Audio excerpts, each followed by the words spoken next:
Bueno, vamos a grabar. Hola, buen día, gente madrugadora. Hoy corresponde a la fogata número 5, que lleva por nombre fogata de corredor. Para eso puedes ocupar piedra de laja o una piedra menos sólida o una piedra porosa.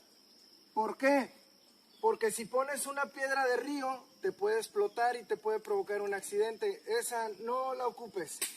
Lo haces de la siguiente manera. Yo aquí ya avancé. Pones una hilera de piedras, otra segunda hilera y aquí se va a aplicar la fogata, que en un momento les voy a mostrar. Vamos a poner la yesca para dar inicio al fuego. Si tú gustas, puedes iniciar la fogata primero y después poner las piedras, pero es lo que a ti te convenga.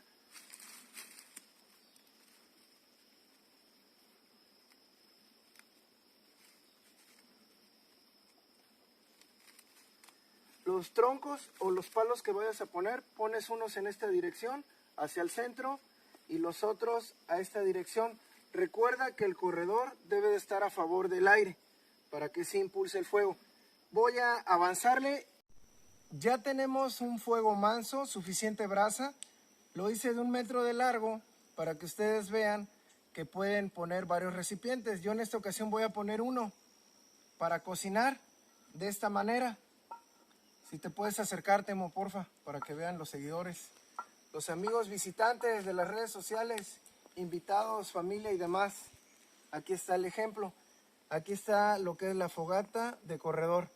Recuerda limpiar 2 metros cuadrados alrededor, a partir del centro, para que no vayas a provocar un accidente. Si puedes tener agua o cortar suficientes hierbas muy verdes, por si se incendia o brinca alguna brasa. Ahí está, cuídense mucho, recuerden apagar bien la fogata cuando se vayan a retirar y se despide como siempre tu amigo Jorge Cruz. Vamos a seguir gozando, ¡sí, cómo no!